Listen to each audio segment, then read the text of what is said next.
பேசு தமிழா பேசு குழுமத்தின் ஆன்மீக படைப்பு திருவருள் டிவி புது பொலிவுடன் டிஸ்கிரிப்ஷன்ல லிங்க் கொடுக்கப்பட்டிருக்கு. கிளிக் பண்ணி சப்ஸ்கிரைப் பண்ணிக்கோங்க. சாய்பாபா இல்ல ஒரு பாய் பாபா அப்படின்னு சொல்லியிருந்தீங்க. நீங்க அந்த கருத்து நிறைய இந்துக்களோட மனசை புண்படுத்தி இருக்கு. ஒண்ணு புண்பட்டுச்சுன்னா நீங்க போய் மருந்து போட்டு ஆற வச்சுக்கோங்க. இப்ப சாய்பாபா திணிக்கப்பட்ட கடவுளா? திணிக்கப்பட்ட கடவுள், எங்கள் வழிபாட்டு முறையை அழிக்க வந்த கடவுள். இன்னைக்கு இருக்கிற தமிழக காங்கிரஸ் ரொம்ப வளர்ந்துருச்சுன்னு சொல்றாங்களே சார், எப்படி? அது அறிவாலயத்தில் அடகு வச்சிருக்காங்க. இல்ல கடந்த சில நாட்களா கூட்டங்கள் நடக்குது பாத்தீங்களா, அதுல திமுகவே எதிர்த்து சொல்றாங்க. நமக்கு உரிமை. அவ்வளவு பெரிய சூறங்க நீங்க திமுக எதிர்த்து நடக்கிறத காமராஜர் ஆட்சி சொன்னா மானங்கட்ட போயிடும். இவங்களை போய் நீங்க பேசிட்டு இருக்கீங்க. ஆடிக்கூடு கசக்குது, நோன்பு கொஞ்சம் இனிக்குதா? சீமானு முருகனும் ஒண்ணும் பேசுறாப்ல சார். அவரு சீமான், இவர் ஈமான் ஏதோ சொல்றாரு. இந்த ரஞ்சித் இப்ப மெட்ராஸுக்கு ஒட்டு மொத்தமா பட்டா அவர்கிட்ட தான் வச்சிருக்காரு. நாங்க தான் பெரும்பான்மையா இருக்கும்னு சொல்லியிருக்காரு. அப்ப பெரும்பான்மைன்னா நீங்க சமூக ரீதியா பேசுறீங்களா? ஒவ்வொரு ஏரியாவிலும் சமூக ரீதியா ஒவ்வொருத்தரும் பேச ஆரம்பிச்சா என்ன ஆகும்?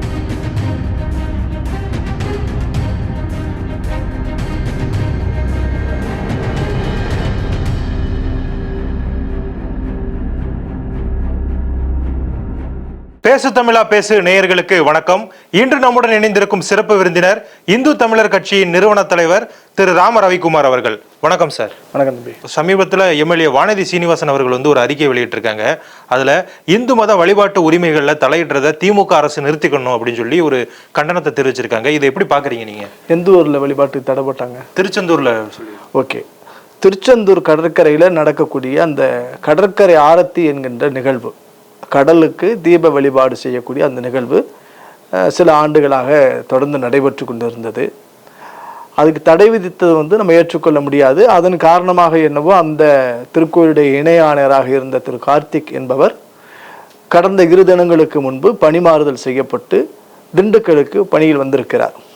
வழிபாட்டு உரிமையில் தலையிடுவது இந்து சமய அறநிலையத்தினுடைய வேலை இல்லை என்று சொல்லக்கூடிய கருத்து நியாயமான கருத்து தான். அதே தருணத்தில் கடந்த 1 வருடமாக ஊடகங்களில், குறிப்பாக யூடியூப்களில் பேசக்கூடிய பக்தி என்கின்ற பெயரில் தவறான வழிகாட்டுதலை செய்யக்கூடிய சில ஜோதிடர்கள், சில கடவுளோடு பேசுகிறோம் என்று சொல்லக்கூடியவர்கள் திருச்செந்தூர் கடற்கரையில போய் பௌர்ணமி நாள்ல போய் நீங்க தூங்கிட்டீங்கன்னா, ஒரு நாள் கடற்கரை மணல்ல படுத்து உறங்கி காலையில நாளிக்கிணறுல குளிச்சு முருகப்பெருமானை பார்த்து டைரக்டா அவங்க வீட்டுக்கு வந்துட்டீங்கன்னா நீங்கெல்லாம் பெரும் செல்வந்தார ஆயிருவீங்க, கோடி கோடியா காசு வந்துடும், நினைச்சதெல்லாம் நடந்துரும் சொல்லி தவறான பக்தி வழிகாட்டியை செய்து கொண்டிருக்கின்ற காரணத்தினால நம்முடைய மக்கள், நம்முடைய சகோதரர்கள் திருச்செந்தூர் கடற்கரையில குவிகிறாங்க. இது ஒரு விதமான நம்பிக்கையை நம்ம கேள்வி கேட்க கூடாது என்று இருந்தாலும், முருகப்பெருமான் அனைத்து நாட்களிலும் அருளக்கூடிய ஒரு அருளாளர். அந்த பௌர்ணமி தினத்தில் தான் நாம் அங்கே செல்ல வேண்டும், படுத்து உறங்க வேண்டும், முருகனை வணங்க வேண்டும், வீடு திரும்ப வேண்டும் என்கின்ற எண்ணம் தவறானதாகவே நான் பார்க்கிறேன். அந்த கடற்கரை மணலில் லட்சக்கணக்கான பேர் கூடுகிறார்கள் என்று சொல்லுகிறார்கள்.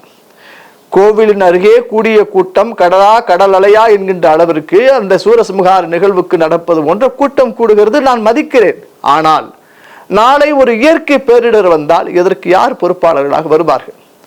அனைத்து நாட்களும் அருளக்கூடிய அருளாளன் முருகனை குறிப்பிட்ட தினத்தில் தான் வணங்க வேண்டும் என்று சொல்லக்கூடிய அந்த செய்தியை நான் எதிர்க்கிறேன்.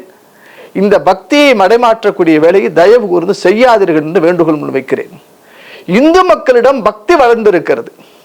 ஆனால் இந்த பக்தி கூட்டமானது நம்முடைய கோவிலுக்கு, நம்முடைய வழிபாட்டிற்கு, நம்முடைய கடவுளுக்கு எதிராக கருத்து கூறக்கூடிய சூழலில் இந்த லட்சக்கணக்கில் கூடக்கூடிய மக்கள் என்றாவது ஒரு நாள் எதிர்ப்பு செய்திருக்கிறார்களா என்றால் இல்லை. பக்தி உடைய இந்துக்களே நீங்கள் சக்திசாலி ஆகுங்கள் என்ற செய்தியை நான் பதிவு செய்து கொள்கிறேன்.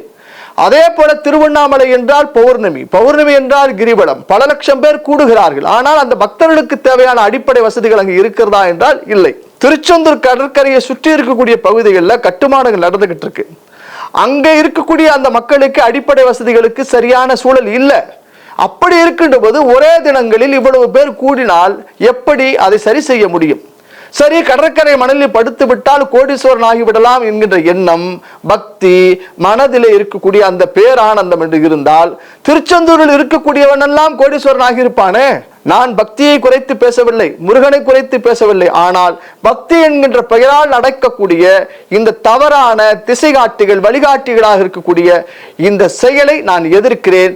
பக்தியை மதிக்கிறேன். பக்தர்களே, நீங்கள் பக்தியோடு இருங்கள், அதே நேரத்தில் இந்து மதத்திற்கு காப்பாற்றக்கூடிய காவல் அரண்களாக இருங்கள் என்ற செய்தியை சொல்கிறேன். எல்லா நாட்களிலும் செல்லுங்கள், எல்லா தலங்களுக்கும் செல்லுங்கள், எல்லா முருகன் கோவில், சிவன் கோவிலுக்கெல்லாம் போங்க, நான் மறுக்கல. ஆனால் பௌர்ணமிக்கு செல்லக்கூடிய அந்த சிவனடியார் பெருமக்களே, பல ஊர்களில் கோவில்கள் சிதிலமடைந்திருக்கிறது, அங்கு ஒரு விளக்கு ஏற்றுங்கள், உங்களுக்கு புண்ணியமாக போகும். முருகப்பெருமானுடைய எல்லா தலங்களுக்கும் போங்கள், எல்லா கிழமைகளுக்கும் போங்க, உங்களுக்கு புண்ணியமா போகும். ஒரே நாள்ல குவிஞ்சிட்டு நீங்க உங்களுடைய பக்தியை மூட திசையில் நீங்க செல்வீர்களே, ஆனால் அந்த பக்தி தேவையில்லை என்று நான் சொல்வேன். இல்ல சார், வானதி அவர்கள் வச்சிருக்கிற குற்றச்சாட்டை எப்படி பாக்குறீங்க? குற்றச்சாட்டு என்ன சார்? அவங்க நிர்வாக தடை ஒன்று இருக்குன்னு சொன்னா அதை ஒரு சட்டமன்ற உறுப்பினராக, ஒரு கட்சியினுடைய தலைவராக நம்மையார் சொல்லி இருக்கிறார். அறநிலையத்துறை விளக்கம் கொடுக்க வேண்டும். தடை விதித்த அதிகாரியை மாற்றி இருக்கிறார்கள். வேற என்ன செய்யும் நீங்க எதிர்பார்க்கறீங்க? இல்ல சார், இது தொடர்ந்து இந்த மாதிரியான நடவடிக்கைகள் பண்றாங்க அப்படின்னு சொல்றாங்க. பத்தான சொன்னதுக்கு மாத்தியாச்சுல்ல. இப்ப அங்க நான் அவங்க சொன்ன குற்றச்சாட்டு நியாயம்னு வச்சுப்போம் சார். நம்ம பக்தர்கள் இப்படி ஒரே நாள்ல படுத்து கிடந்தா என்ன பண்ண முடியும் சொல்லுங்க? திருச்செந்தூர் கோயில் ஒரு சின்ன இடம், அதுல இவ்வளவு ஒரு நீண்ட நெடிய வரிசை இருக்கு. இதுல அங்க அமைச்சர்களுக்கு வேண்டப்பட்ட ஆளுங்கட்சிக்கு ஆதரவான ஆட்கள், சில அங்க வழிபாடு செய்யக்கூடிய அந்த பூசகர்களுக்கு வேண்டப்பட்ட ஆட்கள் ஒரே நாள்ல ரஷ் பண்ணா என்ன பண்ண முடியும் சொல்லுங்க? இல்ல சார், இயற்கை வழிபாடுறது இந்துக்களோட இது. ஆறு, கடல் எல்லா நாளும் வழிபடுங்க. அதான் அவங்க என்ன சொல்றாங்க, எல்லா நாள் வழிபடுங்க சார். அவங்க குறிப்பிட்ட நாள் தான் வரக்கூடாதுன்னு சொல்லியிருக்காங்களா சார்? பௌர்ணமி அன்னைக்கு ஏற்கனவே கூட்டமா இருக்கு. அங்க நீங்க சாப்பாடை போட்டுட்டு அங்க தூங்குறதுக்கு இடமில்லாத சமயத்துல என்ன பண்ணுவீங்கன்னு அவங்க கேட்டிருக்காங்க. அரசாங்கத்துடைய செயலே ஒரு நியாயம் இருக்கு, இவங்க எதிர்ப்புலயும் ஒரு நியாயம் இருக்கு. ஸோ நீங்கள் சாய்பாபாவை பற்றி பேசின கருத்து ஒன்று மிக வைரலாக போய்கிட்டு இருக்கு. அதாவது சாய்பாபா இல்லை, அவர் பாய் பாபா அப்படின்னு சொல்லியிருந்தீங்க. குலதெய்வ வழிபாடை இது மட்டுப்படுத்துது அப்படின்னு சொல்லியிருந்தீங்க. அது ஏன் சார் அப்படி சொன்னீங்க? அந்த கருத்து நிறைய இந்துக்களோட மனசை புண்படுத்தி இருக்கு. ஒன்று புண்பட்டுச்சுன்னா நீங்க போய் மருந்து போட்டு ஆற வச்சுக்கோங்க. சாய்பாபா வழிபாடு நம்முடைய மண்ணுக்கான வழிபாடு கிடையாது. குறிப்பாக திட்டமிட்டு எப்படி ஒரு வணிக நிறுவனங்களை கட்டமைக்கிறார்களோ, ஒரு வியாபார தலங்கள் போல, அதே போல இந்த மண்ணிலே சாய்பாபா வழிபாடு கட்டமைக்கப்படுகிறது. தமிழ்நாட்டில் கிட்டத்தட்ட 44,000க்கு மேற்பட்ட அறநிலைத்துறை நிர்வாக மேற்பார்வையின் கீழ் கோயில் இருக்கு. அது தவிர்த்து குலதெய்வ கோயில் இருக்கு, சமுதாய கோவில்கள் இருக்கு, புதிய புதிய கட்டிய கோவில்கள் எல்லாம் இருக்கு. இவ்வளவு கோவில்கள் இருக்கின்ற பொழுது இந்த சாய்பாபா கோயில் எதற்கு? முன்னாடி எல்லாம் வியாழக்கிழமை ஆச்சுன்னா சார் நம்ம போவோம், நேர கொண்டக்கடலை மாலையை எடுத்து தட்சிணாமூர்த்திக்கு அங்க இருக்கக்கூடிய ஒரு அரளி மாலை போட்டு ஒரு சுண்டக்கடல் மாலையெல்லாம் போடுவோம். இப்ப அந்த வழிபாட்டு முறை மக்கள் போறதில்லை. அப்ப இந்த பக்தியை எப்படி நீங்க தோட்டத்துல தண்ணி பாய்ச்சுன்றது வாய்க்கால மடமாத்தி விடுறீங்களோ, அதே மாதிரி பக்தியை மடைமாற்றக்கூடிய வேலையா நான் பாக்குறது. சாய்பாபா ஒரு முஸ்லீம், அதை மறுக்க முடியாது. நம்முடைய நாட்டுக்கு எதிராக போராடிய அந்த இஸ்லாமிய படையில இருந்தவருடைய மகன் சொல்லக்கூடியது. இன்னொன்னு, சாய்பாபா இந்த மண்ணில் இருந்தாரு, பிறந்தாருங்கிறதுக்கு எந்த ஆதாரபூர்வமான சான்றுகள் பெருசா இல்லாத கட்டமைக்கப்படக்கூடிய ஒரு மாய பிம்பம், போலி. சீரடின்னு ஒரு ஆசிரமம் இப்ப இருக்கு. சீரடி இருக்கு சார், சீரடி இருக்கு, சீரில்லாத அடியெல்லாம் இருக்கு. நான் என்ன கேட்கிறேன், எங்க நாயன்மார்கள் செய்யாதது, எங்கள் ஆழ்வார்கள் செய்யாதது, எங்கள் அருளாளர் பெருமக்கள் செய்யாதது, சிவன் செய்யாததை, நாராயணன் செய்யாததை, சக்தி செய்யாததை, முருகப்பெருமான் செய்யாத அற்புதத்தை சாய்பாபா செய்து விட்டாரா? அதுதான் என் கேள்வி. இன்னொன்னு, அந்த சாய்பாபா வழிபாடு என்பது இந்து சமய அறநிலையத்துறை கட்டுப்பாட்டுக்குள்ள, சட்டத்துக்குள்ள வராது. இப்போ அவர் ஒரு வழிபாடு, அவர் ஒரு அருளாளர், அவரெல்லாம் நீங்க குறைச்சு பேசாதீங்க, உங்களுக்கு இப்படி ஆயிடும் அப்படி ஆயிடும் எல்லாம் என்ன நிறைய பேர் விமர்சிக்கிறாங்க. அதை பத்தி கவலைப்படலை. நான் திட்ட திண்டுக்கல்லு, வைய வைரக்கல்லு. நான் இப்போ நான் கேட்கறது என்னன்னா, நீ சாய்பாபாவை மட்டும் வச்சு கும்பிட்டேன்னா பிரச்சனை கிடையாது. ஆனால் சாய்பாபா அந்த பிரேயர் ஹால்ல சென்டருக்குள்ள இந்து மதத்தவர்கள் வணங்கக்கூடிய பிள்ளையார, முருகனை, சிவனை, காளிய, பைரவர் எல்லாம் நீ வச்சுக்கிட்டு ஒரே கூடாரத்துக்குள்ள எல்லாத்தையும் வந்துருச்சு. சாய்பாபா பாய் பாபாவுக்கு முன்னாடி ஒரு திண்டு மாதிரி ஒரு துணி போட்டிருப்பாங்க. அது இந்த கபர்ஸ்தான்ல துணி விரிக்கிற மாதிரியே இருக்கும். இஸ்லாமிய இந்த மௌலவிகள்லாம் மௌத்துல இறந்து போய் அந்த கபர்ஸ்தான் துணி மூடி இருப்பாங்க. அது மாதிரி தான் அங்க இருக்கு. நந்தி எதுக்கு அவனை பார்க்கணும்? இது என்ன கொடுமைனா சார், சிவன் தலையிலிருந்து கங்கை வெளியாறது மாதிரி சாய்பாபாவை உருவாக்குறாங்க. அப்ப சிவனுக்கு என்ன வேலை? சிவனுடைய மந்திரத்தை சொல்றாங்க. அப்ப சிவனுக்கு என்ன வேலை? சிவனே சாய்பாபா, முருகனே சாய்பாபா, பிள்ளையாரே சாய்பாபா. அப்ப எங்க சாமி எதுக்கு? நீங்க தனியா கும்பிட்டாக்கோங்க. எதுக்குடா எங்க சாமி நீங்க திருடுறீங்க? வழிபாட்டு உரிமை ஏன் திருடுற? இப்ப நான் கேட்கிற முஸ்லீம் தானே சார் அவர் சாய்பாபா? ஒரு மசூதி வச்சு கும்பிடுறானா? முஸ்லிம் மதத்தை சார்ந்த பிறந்த அந்த சாய்பாபாவை இஸ்லாமியர்களே கும்பிட மறுக்கிறார்கள். ஏன்னா அவங்க மதத்தின்படி அது ஹராம், அது சிர்க்கு, மூட நம்பிக்கை. நான் ஏத்துக்க கூடாதுங்கிறான். முஸ்லீம் மதத்துல கயிறு கட்டினா சிர்க்கு, நீங்க கபர்ஸ்தான வழிபாடு, தர்கா வழிபாடு சிர்க்கு சொல்றாங்க. அவனே அவன் மதத்துல தெளிவா இருக்கின்ற பொழுது ஏன் என் மதத்துக்குள்ள புகுத்துறேன்னு கேட்கிறேன். இந்துக்களே அவரை ஏத்துக்கிட்டாங்கல்ல. யார் சார் ஏத்துக்கிட்டதுன்னா இப்ப சாராயம் குடிக்கிறத கூட எல்லாம் குடிக்கிறான், குடிகாரர்கள் ஏத்துக்கொண்டார்கள். ஆக குடியெல்லாம் நல்லா ஜாலியா குடிங்கன்னு விட்டுருவீங்களா? இப்ப சாய்பாபா திணிக்கப்பட்ட கடவுளா? திணிக்கப்பட்ட கடவுள், எங்கள் வழிபாட்டு முறையை அழிக்க வந்த கடவுள். இப்ப குடிக்கிறவன் பூரா என்ன சொல்றான்? நாங்க ஏத்துக்கிட்டோம், எங்களுக்கு சௌரியமா இருக்கு, நாங்க குடிக்கிறோங்கிறான். கற்பழிக்கிறவன் என்ன சொல்றான்? எங்களுக்கு சுகமா இருக்கு, நான் கற்பழிக்கிறேங்கிறான். கொலை பண்ண என்ன சொல்றான்? என்னுடைய போட்டியை நான் நிறைவு செஞ்சு கொலை பண்ணிட்டேங்கிறான். அவனுக்கு அது சரியா இருக்குல்ல, அப்ப ஏத்துக்கலாமா? தவறு. இப்ப நான் அதனால தான் இப்ப புதுசா ஒரு கேள்வியை முன் வச்சுக்கிட்டு இருக்கேன். இந்து சமய அறநிலையத்துறை புதிதாக சாய்பாபா திருக்கோவில்களை ஏற்றுக்கொள்ள வேண்டும், ஏற்று நடத்தணும். ஏன்னா இந்து சாமியை பூரா நீ அந்த கோவில் வளாகத்துக்குள்ள வச்சிருக்க, சாய்பாபா மட்டும் வச்சுக்க. இயேசு கோயில்ல இயேசுநாதர் தவிர்த்து வரதா இருக்கா? மரியாதை தவிர்த்து வரதா இருக்கா? அல்லாஹ் கோயில்ல திசை நோக்கி வழிபாடு தான், திக்கு நோக்கி வழிபாடு தான். ஆனா இந்த கோவில் தான் இது மிக்சரு. எங்க ஐயா அவரு மணியரசன் ஐயா சொல்ற மாதிரி கருவாட்டு சாம்பார் பாரு. சாம்பார்ல எவனா கருவாடு போடுவானா? சாய்பாபா வழிபாட்டுல நம்ம மதத்தை நம்ம சாமியை மிக்ஸ் பண்ணலாமா? இது கூடாதுங்கிற.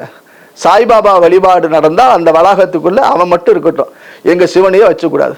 இதுல கொடுமைன்னா பாருங்க சார், திடீர்னு பார்த்தா ஆடி மாசம் வந்துருச்சு, அம்மன் அலங்காரம் வளையலா போடுறான் சாய்பாபாக்கா. ஆமாங்க, வளையல் போடுறான், என்னென்னமோ டிசைன். கிறிஸ்துமஸ் வந்துச்சு, கிறிஸ்துமஸ் தாத்தா வர்றாரு, இப்படி நெஞ்ச பொழந்து காமிக்கிறாரு. யாரு? அனுமாரு. உள்ளுக்குள்ள சாய்பாபா. இந்துக்கள் கோயில் எல்லாம் பாத்தீங்கன்னா சக்கரை பொங்கல், பாயாசம் இந்த மாதிரி தான் பிரசாதம். இங்க நாய் பிஸ்கட், அந்த மேரி பிஸ்கட் கொடுக்குறாங்க. ரொம்ப எளிமையான கடவுள்னு சொல்றாங்க. என்ன பிஸ்கட் கொடுத்தா எளிமையான கடவுள்? கோதுமை பாக்கெட் கொடுக்குறாங்க. அப்ப கிறிஸ்தவன் முன்னாடி கோதுமை தான் போட்டான், பிஸ்கட் தான் கொடுத்தான், பிரெட் தான் கொடுத்தான், மதம் மாத்தினான். சாய்பாபா வழிபாட்டு அந்த சென்டர் வந்து இந்து மத சென்டர் கிடையாது. அவன் பைலாவில் சொல்லுது, அவனுடைய சட்டம் சொல்லுது, நாங்க இந்து மதம் இல்லைன்ட்டான். இந்து மதம் இல்லாத சாமி எங்களுக்கு எதுக்கு சாமி? இப்ப மாரிய மேரி ஒண்ணுட்டு போறான்ல, அதுவே நான் தப்பு தான் சொல்றேன். ஏன் மாரியாத்தா இருக்கப்ப எதுக்கடா மேரிங்கிறேன்? அது மாதிரி தானே சாய்பாபா. எங்க நாயன்மார் செய்யாத அற்புதம், எங்க பட்டினத்தார் செய்யாத அற்புதத்தை, எங்க மயிலாப்பூர்ல அந்த உயிர் தெளிந்த பூம்பாவை செய்யாத அற்புதத்தை இவர் செஞ்சிட்டாரா? தப்பு. திட்டமிட்டு வணிக நிறுவனங்களால் கட்டமைக்கிறாங்க. நவக்கிரக பாபான்னு வச்சிருக்காங்க, தெரியுமா சார்? நவக்கிரக பாபா 9 பாபா வச்சுட்டாங்க. அப்ப நவக்கிரகத்துக்குலாம் என்ன வேலை வச்சிருக்கான்? இதுக்கு பின்னாடி யார் சார் இருக்கா? அது மிஷனரி மாதிரி இது ஒரு மிஷனரி கூட்டம் இருக்கு. இந்த சாய் கும்பல் முன்னாடி சாய் பாபா சாயாத பாபான்னு சொல்றாங்கல்ல, இருக்கு. என் நம்பிக்கையை சதைக்கிறான். நான் வீட்டுல வந்து சொல்றேன், சாய் பாபா வைக்காத, புத்தஞ்சலியை வைக்காத, ரெண்டுமே நம்மளுக்கு எதிரா. நம்ம சமய குறவர்கள் எதிர்த்து இருக்காங்க. புத்தரை எதிர்க்கிற புத்தரோடு அமனரை வாது செய்து அங்க விரட்டி அடிச்சிருக்கோம் நாங்க செய்வர்கள். என் ஊர்ல காளியாத்த மாரியாத்த கருப்சாமி இல்லாத செய்து எதுக்கு நீ பாவா கொண்டு வர? பாப்பான்னு இந்த நடமாடு இஸ்திரி கடை, நடமாடும் டீ கடை மாதிரி நடமாடும் தள்ளி வண்டி வச்சுட்டு வராங்க பாத்திருக்கீங்களா? வியாழக்கிழமை ஆச்சுன்னா காலையில விடிஞ்சு எந்திரிக்க முடியல, சாய்ராம் சாய்ராம் வந்து பிச்சை எடுக்க வராங்க. எதுக்குடா? இல்ல சார், பிச்சைன்னு சொல்ல முடியாதுல்ல சார். பிச்சை கெட்ட வார்த்தை கிடையாது. சிவனே பிச்சைக்காரன் தான், அவன் பிச்சை எடுத்தான், பிக்ஷாடனன்னு பேரு. சாய்பாபா எதுக்கு உனக்கு வச்சிருக்க? நீ தள்ளுவண்டி சாமி, அது என்னங்க அது? இன்னைக்கு தள்ளுவண்டி சாமி கொண்டு போய் நீ வந்து ஒரு சிவனை கொண்டு போ, ஒரு முருகனை கொண்டு போ. ஏன்? அங்க வணிகமா இருக்கு. அதனால நான் எதிர்க்கிறேன். சாய்பாபா வழிபாடு இந்த மண்ணுக்கு தேவையில்லாதது, புறக்கணிக்கணும். ஓகே சார், நீங்க காங்கிரஸ் கட்சி மேலையும் தொடர்ந்து விமர்சனங்கள் வச்சுக்கிட்டு வர்றீங்க. ஆனா இன்னைக்கு இருக்கிற தமிழக காங்கிரஸ் வந்து ரொம்ப வளர்ந்துருச்சுன்னு சொல்றாங்களே சார். எப்படி? ரொம்பவே ஆக்டிவா இருக்காங்க, கட்சியை வைப்ரண்டா வச்சிருக்காங்கன்னு சொல்றாங்க. நான் வளர்கிறேன் மம்மி குட்டே சாப்பிடுங்கன்னு சொல்றாங்களா? காங்கிரஸ் கட்சி ஜெயிச்சிருக்கு சார். அது வந்து அறிவாலயத்தில் அடகு வச்சிருக்காங்க. இல்ல, கடந்த சில நாட்களா கூட்டங்கள் நடக்குது பாத்தீங்களா? அதுல வந்து திமுகவே எதிர்த்து சொல்றாங்க. நமக்கு வந்து உரிமை. அவ்வளவு பெரிய சூறீங்க நீங்க, திமுக எதிர்த்து நடக்கிறத காமராஜர் ஆட்சி சொன்னா மானங்கட்ட போயிடுவோம். இவங்களை போய் நீங்க பேசிட்டு இருக்கீங்க. காமராஜர் ஆட்சி சொன்னாரு. அதிமுக தலைவர் அவரு இல்ல, கட்சியோட இப்ப தலைவரா இருக்கிற செல்வ பெருந்தகை தானே. என்னங்க செல்வன் தான் அவர், என்ன செல்வ பெருந்தகை அவரு, செல்வன் தான் அவரு.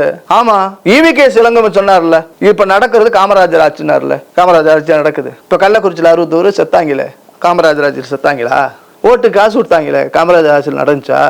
என்னங்க ஒரு மானஸ்தா, ஒரு நல்ல அந்த பெருமகனை வந்து நீ வந்து இவங்களோட இதுல வந்து பெருங்கொடுமையா நம்ம அண்ணன் ரகுபதி நடக்கிறதே ராமராஜ்ட்டார். திராவிட மாடல் ஆட்சிக்கு ராமர். அப்ப ராமர்னு ஒருத்தர் ஒத்துக்கிறாங்கல்ல. ராமன் அப்ப கருணாநிதி குடிகாரன்னு சொன்னது, ராமர் எந்த இன்ஜினியரிங் கல்லூரியில படிச்சாருங்கிற வார்த்தைக்கு எல்லாம் அப்ப கருணாநிதி என்ன செய்யுது? அந்த கள போராளி பேனா வச்சு எழுதின கருணாநிதி என்ன சொல்றது சொல்லுங்க? காங்கிரஸ் சார், நான் மீண்டும் சொல்றது, ஜெயிக்கிற வரைக்கும் ஒரு பேச்சு பேசுவாங்க, ஜெயிச்ச பிறகு ஒரு பேச்சு பேசுவாங்க. திரும்ப 2024 நான் சொல்றேன், இப்ப இந்த காங்கிரஸ் கட்சி நாங்கள் திமுக கூட்டணியில் அங்க வைக்க மாட்டோம் சொல்லுங்க. சொல்லியிருக்காங்க சார், தனித்து போட்டியிட்டாலே ஜெயிக்கிற அளவுக்கு நம்மகிட்ட இது இருக்கு, பலம் இருக்குன்னு சொல்றாங்க. இந்த வடிவேல் மாதிரி தான் பாக்குறேன் செல்வ பெருந்தகையா. 23ஆம் புலிகேசில போர் போர் போர் அப்படின்ட்டு வருவாரு.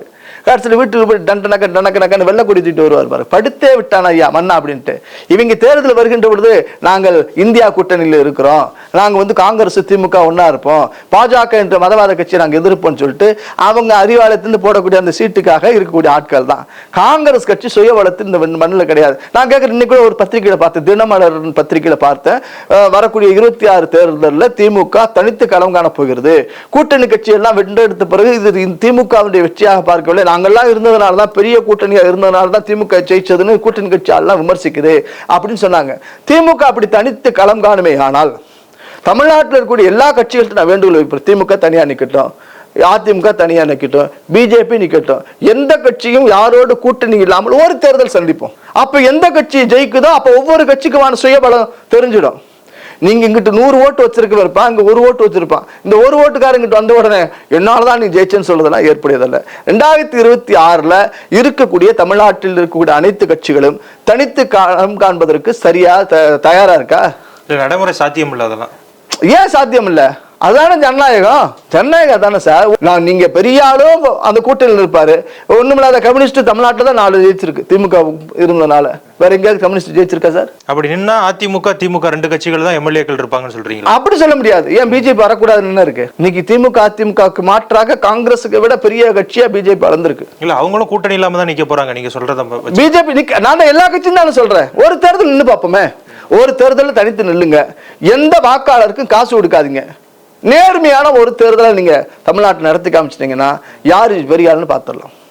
ஆனா அப்படி நடக்குமான்னு தெரியல, பாப்பா என்ன நடக்குன்னு. ஓகே சார், நீங்க தொடர்ந்து உதயநிதி அவர்கள் துணை முதல்வர் ஆவார்னு சொல்லிக்கிட்டே இருந்தீங்க.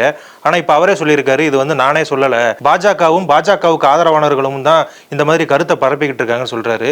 அவர் சொன்ன மாதிரி உண்மைதானே சார்? நீங்க தானே அதெல்லாம் சொல்லிட்டு இருக்கீங்க. இல்ல சார், உதயநிதி கட்சியினுடைய தியாக சீலர். அவர் இந்த கட்சிக்காக பெரிய சிறை சென்று போராடி தடியடி வாங்கி குண்டடிப்பட்டு செக்கு எடுத்து திமுகவை வளர்த்ததுல மிகப்பெரிய தியாக செல்வன் யாரு? உதயநிதி. இந்த உதயநிதி நான் எனக்கு பதவியே ஆசை இல்லை, நான் ஸ்டாலின் அவருடைய மகனா இருக்கின்ற ஒரு காரணத்துக்காக நான் ஆட்சியில பொறுப்புக்கு வரணும்னு நான் ஆசைப்படலை சொன்னாரா இல்லையா? என் மகன் என்கின்ற ஒரு காரணத்திற்காக என்னை தவிர்த்து என் குடும்பத்திலிருந்து யாராவது திமுகவுக்கு பொறுப்புக்கு வரமாட்டாங்கன்னு சொன்னது யாரு? ஐயா ஸ்டாலின். சொன்னது என்னாச்சு? என்ன நடந்திருக்கு? தேர்தல் சீட்டு கொடுத்தீங்க, ஜெயிக்க வச்சுங்க, ஜெயிச்சாச்சு. ஜெயிச்ச பிறகு எப்படி பிளேட்டை மாத்துறீங்க? மக்கள் வாக்களித்தார்கள், அவர் வெற்றி பெற்று விட்டார் அப்படிங்கிறீங்க. நான் கேட்கிறேன், திமுக என்பது அந்த கட்சி தனி கட்சி. ஐயா கருணாநிதி 50 ஆண்டு காலம் அந்த கட்சி தன்னுள் வைத்திருந்தார். பின்னர் உதயநிதி ஸ்டாலின் சார் இருக்காரு, அவருக்கு உடல்நிலை கொஞ்சம் கஷ்ட நஷ்டங்கிற சொல்றாங்க. அதை வெளிநாடெல்லாம் போறாரு, அதனால அமெரிக்கா போறாரு, ஏன்னா உள்ளூர்லாம் மருத்துவம் சரியில்லை, வேற தொழில் இல்லாம ஈர்க்க போறாருன்னு சொல்றாங்க. தமிழ்நாட்டுல கிட்டத்தட்ட 8 லட்சம் கோடி கடனா இருக்குன்னு சொல்றாங்க. இவர் என்னத்தை போய் ஈர்க்க போறாரு? முதலீடுல ஈர்த்த எவ்வளவு முதலீடு இது வரைக்கும் ஈர்த்திருக்கீங்க? ஏதாவது வெள்ளை அறிக்கை உண்டா? எவ்வளவு முதலீடு ஈர்த்திருக்கீங்க? அங்க நீங்க கொண்டு வந்த முதலீடு எவ்வளவு? இவ்வளவு கடனா இருக்கு காரணம் என்ன? ஒண்ணும் இல்லையே. அதனால உதயநிதிக்கு பொறுப்புன்னு கொடுப்பாங்க. என் கணக்கு சரியா இருந்தா 2025 திமுக கரையை தொடங்கும் சார். திமுக கரையை தொடங்கும். இல்ல 2026க்கு ஒருங்கிணைப்புக்குள்ள போட்டாங்க. அந்த தேர்தலை எதிர்கொள்றதுக்கு அவங்க ஸ்ட்ராங்கா தானே இருக்காங்க. நீங்க கரையை தொடங்கும் சொல்றீங்க. கரையை தொடங்கும் எப்படி சொல்றீங்க? அப்ப பருவநிலை மாறும். திமுகவுக்கு எதிராக மக்களுடைய மனநிலை மாறும். உதயநிதியை நாளைக்கு துணை முதலமைச்சர் ஒரு கற்பனைக்கு வச்சு அறிவிச்சிட்டாங்கன்னா அது ஒரு யார் அந்த கட்சியில சுயமரியாதை தன்மானமா இல்ல சார். இப்ப எவ்வளவு பெரிய ஆளு அண்ணாதுரை பெரியாரோடு அரசியல் செய்த துரைமுருகன் ஐயா 83 வயசு 84 வயசாச்சு. உதயநிதிக்கு அவர் காத்து கிடக்கிறாரு. ஒரு அமைச்சர், மூத்த அமைச்சர் எவ்வளவு பேர் இருக்கிறாங்க. எங்க அண்ணன் முத்துசாமி, எம்ஜிஆர் அண்ணாதுரை காலத்து அரசியல்வாதி. அந்த கோயம்புத்தூர்ல பாக்குறேன், உதயநிதி உட்கார்ந்து இருக்காப்புல அவர் நின்றுகிட்டு இருக்காரு. 75 வயசு பெரிய மனுஷன். ஒரு ஒரு ஒரு மரியாதைக்கு கூட அவர் உட்காருன்னு சொன்னா என்ன குறைஞ்சு போயிரு புரியல. இப்ப அதிமுகக்குள்ளேயும் பாத்தீங்கன்னா நிறைய பிரச்சனைகள் இருக்கு. இப்ப ஒரு ஐவரணின்னு ஒருத்தவங்க கிளம்பி இருக்காங்க. அவங்க எடப்பாடி பழனிசாமி அவர்கள்ட்ட சசிகலாவை மீண்டும் சேர்க்கணும்னு சொன்னதா ஒரு கருத்து இருக்கு. இப்ப சசிகலா அவர்கள் தென்காசியில ஒரு பயணத்தை தொடங்கினாங்க. ஆனா ஃபர்ஸ்ட் நாள் ரொம்ப ஃபேமஸா பார்க்கப்பட்டது. அதுக்கப்புறமா அப்படியே அது மழுங்கி போயிருச்சு. இப்ப அதிமுக திரும்ப ஒருங்கிணைய வாய்ப்புகள் இருக்கா சார்? நான் ஒண்ணு அரசியல் ஆர்வம் சொல்லக்கூடிய நபர் கிடையாது. அதிமுக பொதுச்செயலாளராக திரு எடப்பாடி இருக்கிறார். அவர் தன்னை ஜெயலலிதாவாக, தன்னை எம்ஜிஆராக, தன்னை அண்ணாவாக, தன்னை ஈவராவாக நினைத்து கொண்டிருக்கார். யாரு? திரு எடப்பாடி பழனிசாமி, தமிழ்நாட்டுடைய முன்னாள் முதலமைச்சர். கங்கா சந்திரமுகியாவே மாறிட்டா அப்படிமாங்கல்ல, அது மாதிரி எல்லா உருவமா அவர் நினைச்சுக்கிறார் எடப்பாடியார். இன்னொன்று, அந்த கட்சி ஒன்னா இணையணும் ஒன்னா இணையக்கூடாதுன்னு நான் என்ன கருத்து சொல்றது? அவர் தான் சிறுபான்மை மக்களுக்கு எங்களை தவிர்த்து வேற ஆட்களே இல்லைன்ட்டார். அப்படின்னா பெரும்பான்மை மக்கள் உங்களுக்கு ஆதரிக்கணுமா வேணாமா? சிறுபான்மை வாக்குக்காக நீங்க பிஜேபி கூட்டணி விட்டு வெளியில போய் நாங்க தனித்து களம் கண்டோம்னு சொல்லி ஐயா எடப்பாடியார் சொன்னாரு. சிறுபான்மை மக்கள் எல்லாம் உங்களை ஜெயிக்க வச்சிட்டாங்களா? எத்தனை இடங்கள்ல நீங்க டெபாசிட் போச்சு? 7 இடங்கள். 7 இடங்கள். அப்ப சிறுபான்மை மக்களுக்கு ஓட்டு யாருக்கு போச்சு? சிறுபான்மைக்கு தனி கட்சி வச்சிருக்காங்க சார். உங்களோட எஸ்டிபிஐ கூட்டணி வச்சு அந்த கேரளாவில் எவ்வளவு வன்முறை சம்பவங்கள் செஞ்சிருக்கிறாங்க popular front of India, SDPI போன்றவங்க எல்லாம். இந்த கட்சியை கொண்டு வந்து நீங்க திண்டுக்கல் தொகுதியில நாடாளுமன்றத்துக்கு போட்டியிட வச்சீங்க. திண்டுக்கல் சட்டமன்ற தொகுதியில 30,000 ஓட்டு தான் வாங்கியிருக்க ரெட்டலை. இப்ப நாளைக்கு எதிர்வரக்கூடிய சட்டமன்ற தேர்தலில் எப்படி ஜெயிப்பீங்க நீங்க? அது திண்டுக்கல் சீனிவாசன் அவருக்காக ஓட்டுகள் வந்துரும். எப்படி வரும்? அப்ப அவருக்காக ஒரு ஓட்டு பாய் முபாரக் ஓட்டு விடலையா? ரெட்டலை தான் சார் நினைச்சு. இப்ப என்ன சொல்றாங்கன்னா மோடிக்காக தான் எல்லாருமே ஓட்டு போட்டாங்க, மோடி ராகுல் அப்படிங்கிற 2 தான் இருந்துச்சு. நான் கேட்கறது ரெட்டலை சின்னம் தானே நின்னுச்சு. ரெட்டலை ஏன் அவ்வளவு வாக்கு வாங்கல? இன்னொன்னு, அம்மா சசிகலாவுடைய யாத்திரை நீங்க சொன்னீங்க, இப்ப குற்றாலத்துல சீசன் நடக்குது, அதனால குற்றாலத்துக்கு போயிட்டு தென்காசி போயிட்டு வந்திருப்பாங்க. இங்க தெரியல, அவங்க பெரிய ஆளுமையா இருந்தாங்க, ஒரு அரசாங்கத்தை நிழலா நடத்தக்கூடியவங்களா இருந்தாங்க. எல்லாம் காலச்சக்கர மாற்றம் தான் சார். 95% அதிமுக ஒருங்கிணைக்கிறான பணிகள்லாம் முடிஞ்சிருச்சு. இன்னும் 5% தான் இருக்கு, அதையுமே கூடிய விரைவில் முடிச்சிருவேன். அதிமுகவே அவர் இல்லைங்கிறாரு எடப்பாடி. சசிகலாமா அதிமுக இல்லைங்கிறாரு, டிடிவி தனி கட்சி தலைவருங்கிறாரு, ஓபிஎஸ் சுயேட்சைங்கிறாரு. ஓபிஎஸ் கரை வச்சு ஏடிஎம்கே கரை வெட்டி கட்ட கூட கூடாது தெரியுமா? பச்சை வெட்டி எடுத்துறாரு தெரியுமா? பச்சை கரை வச்சு கட்டிட்டு இருக்காரு. ஏடிஎம்கே கரை வெட்டி பயன்படுத்தக்கூடாது, கொடிகள் பயன்படுத்தக்கூடாதுன்னு கோர்ட் உத்தரவு சொல்லிருக்குல்ல. இப்ப என்ன சொல்ற, பிரிஞ்சு போயிட்டீங்க. நீங்க தனித்து களங்கண்டு போங்கல. எடப்பாடி எதிர்க்கிறேன், ரெட்டலை மீட்கிறேன்னு ஏன் சொல்ற? உங்களுக்குன்னு தனி கடை வந்த பிறகு ஏன் பழைய கடைக்கு போகணும்னு நினைக்கிறீங்க? உங்களுடைய சொல்லும் செயலும் மக்களுக்கு சரியான செயல்பாடுகளா இருந்தா ஆதரிக்கிறாங்க. அப்படி இல்லையே. ஆனா ஐயா சொல்றாரு, அவர் ஓபிஎஸ் தான் சுயேட்சையாக இருந்தாலும் அதிக வாக்குகள் வாங்கிய சுயேட்சைங்கிறார். பாவம் அவங்க ஒவ்வொருத்தர் நிலைமை. இங்க வந்து இது தனி மனிதர்களுக்குள்ளான விருப்பு வெறுப்பு தான் அந்த கட்சி உடஞ்சு போயிருக்கு. அது ஒன்றிணைன்னு நான் எப்படி சொல்ல முடியும்? இங்க பாய்களுக்கு நாங்க தான் ஆளுங்கிறாரு. விபூதி பூசிட்டு குல்லா போட்டுக்கிட்டு முஸ்லீம் மட்டும் காப்பாற்றுவோன்னு சொன்னா அப்ப பெரும்பான்மை மக்களுக்கு எதிராக இருக்கிறாருல்ல. அதனால எங்களுக்கு அதுல விருப்பம் இல்லை. ஓகே சார், இப்ப திராவிட கழகத்தின் சார்பா வந்து ஒரு ஓடிடி வந்து இன்ட்ரடியூஸ் பண்ணியிருக்காங்க, பெரியார் விஷன் அப்படின்னு. இது வந்து சமூக நீதிக்கான அடுத்த கட்டம் அப்படின்னு சொல்லியிருக்காங்க. இதை எப்படி பாக்குறீங்க? அது மூலமா எந்த மாதிரியான கருத்து என்னத்தை அதுல ஒளிபரப்புறாங்க பெரியார் விஷன்ல? இல்ல ஓடிடி தளங்கள்ல அதுக்கான படைப்புகள் வந்து இனிமேதான் வெளியிடுவாங்கன்னு நினைக்கிறேன். அது சத்யராஜ், கனிமொழி உள்ளிட்டவங்க எல்லாம் கலந்துகிட்டு இருக்காங்க அதுல. சரி, சரியான நடிக்கிறாங்களா? அதுல கலந்துருக்காங்களா? அந்த விழால கலந்துருக்காங்க, துவக்க விழால. சரி, அது கலந்துக்கிட்டோம். சத்யராஜ் திகாக்காரு நம்ம பெரியார ஆதரிக்கிறவங்க தான். ஏன் திகான்னு ஒரு கட்சி இருக்குன்னு நீங்க சொல்லி, ஒரு இயக்கம் இருக்குன்னு நீங்க சொல்லித்தான் நான் தெரிஞ்சுக்கிறேன். என்ன சார், ரொம்ப நாளா இருக்காங்கல்ல பெரியார்? இருக்காங்க சார். செத்து போன பணத்துக்கு சிலுக்கு சட்டை போட்டது மாதிரி இன்னமும் சாகாம தெரியுது. பெரியாருனாலும் தமிழ்நாட்டில் எந்த பெரிய மாற்றமும் வரல, ஈவேராவால எதுவுமே வரல. இப்ப அவரு வந்து உண்மைக்கு சமூக நீதி சரியா இருந்துச்சு, ஈவேரா தான் எல்லாத்துக்கும் காரணம்னா, ஐயா சாமி சிதம்பரனார் எழுதிய புத்தகங்கள்ல ஈவேரா குறித்து எத்தனையோ சம்பவங்கள் குறிப்பிட்டிருக்கிறார். அதெல்லாம் அந்த ஓடிடி தளத்துல வருமா? ஈவேரா குறித்து எப்படி பாசிட்டிவா சொல்லியிருக்காரா இல்ல உள்ளதை உள்ளபடி சொல்லியிருக்கிறார். ஈவேரா வந்து சில விலைமாதர் வீடுகளுக்கு எல்லாம் போவாரு, அப்ப அப்படி இருப்பாரு இப்படி இருப்பாரு. சாமி சிதம்பரனார் அவரோடு பயணித்தவர் எழுதியிருக்கிறார். வேணா உங்களுக்கு அந்த புத்தகங்கள் ஆதாரங்கள் கொடுக்குறேன். அப்புறம் வந்து ஈவேரா வந்து திமுகவை, அண்ணாதுரைய, கருணாநிதிய ஏன்னா உதிர்ந்து போன முடி, என்னமோ கண்ணீர் துளிகள், ரொம்ப அருவருக்கத்தக்க வாதங்களை வார்த்தைகளை பயன்படுத்தி எல்லாம் போட்டாரு. அதெல்லாம் போடுவாங்களா? தமிழ்நாட்டுல ஈவேராவுக்கு சிலை எங்கெங்க வைக்கிறாங்கல்ல, அண்ணா அறிவாலயத்துல வச்சிருக்காங்களா? அப்போ எங்களுக்கு பெரிய மாடல், திராவிட மாடல் திருமக ஈவேரான்னு சொல்றீங்கல்ல, ஏன் அண்ணாதுரை பெரியார் சிலை அங்க வைக்கல? அங்க இல்லையா சார்? இல்லையே. இன்னொன்னு திராவிடர் கழகம் சொல்லுது பாருங்க, எனக்கு மாட்டுக்கறி விருந்து நடத்துறோம், மாட்டுக்கறி விழா நடத்துறோம், பிரியாணி போடுறோம்னு சொல்லி. அண்ணா அறிவாலயத்துல நீங்க அசைவம் சமைத்து ஒரு விழா, கல்யாண மண்டபம் இருக்குல்ல, நடத்த முடியுமா? நீங்க அங்க போயிருக்கீங்களா சார்? போயிருக்கேங்க. அங்க நான்வெஜ்ஜுக்கு அனுமதி கிடையாது தெரியுமா? திருச்சியில் இருக்கக்கூடிய அண்ணா அறிவாலயத்தையும் கலைஞர் அறிவாலயத்திலையும் மவுண்ட் ரோடு இருக்கக்கூடிய இடத்துலையும் நான்வெஜ் அனுமதி கிடையாது. அப்ப தீக்கா வந்து மாட்டுக்கறி இருந்து நடத்துறேன், அந்த கறி நடத்துறேன்னு சொல்லி இங்க போய் நடத்த. நீங்க அங்க பெரியார் இடத்துல வாடகைக்கு, இந்த கட்சி ஒரு வாடகை கட்சி மாதிரி தான், ஊருக்கு 4 கருப்புத்து சட்டை போட்டுக்கிட்டு இருக்கு. தீகா இயக்கம் என்பது இப்ப அந்த கண்ணதாசன் பாண்டியல் சொன்ன அவரை விட பெரிய திராவிட கழகத்துக்காரர் யாரும் கிடையாது. அன்னைக்கு அந்த பழைய தீகா காரணம் பூரா பழனி மலையிலையும் திருவண்ணாமலையிலும் பாக்குறேன்னு சொல்லி ஐயா கண்ணதாசன் சொல்லி இருப்பாரு. தீகா சித்தாந்தம் இந்த மண்ணுக்கு உதவாது, யாரும் ஏற்றுக்கொள்ளல. அப்படி இருந்தா கடவுள் மறுப்பு கொள்கை இந்த நாட்டுல பெரிய வலுவாக இருந்திருந்தா இந்து சமய அறநிலையத்துறைன்னு ஒண்ணு வச்சுக்கிட்டு 10,000 கோயில் ஏன் நீ மெயின்டைன் பண்ற? இல்ல அதுலயுமே இப்ப நிறைய குறைபாடுகள் சொல்றாங்க. இந்து சமய அறநிலையத்துறையில நிறைய குறைபாடுகள் இருக்கு அப்படின்னு சொல்றாங்க. அதை எப்படி பாக்குறீங்க? ஆமா, குறை இருக்குல்ல. இந்த மாசம் என்ன மாசம் சார்? ஆடி மாசம். ஆடி மாசம் வந்து அம்மனுக்கு உகந்த மாதம். அம்மன் கோவில்கள்ல ஆடி வெள்ளிகள்ல கூழ் ஊத்தி தங்களுடைய பிரார்த்தனைகளை நிறைவேற்றக்கூடிய மாசம். தமிழ்நாட்டில் எவ்வளவு அம்மன் கோவில்கள் இருக்குன்னு தெரியும். ஒரு மதசார்பற்ற அரசு ரம்ஜானுக்கு நோன்பு கஞ்சி காய்ச்சறதுக்கு கிட்டத்தட்ட 11,000 மெட்ரிக் டன் அரிசி கொடுக்குது.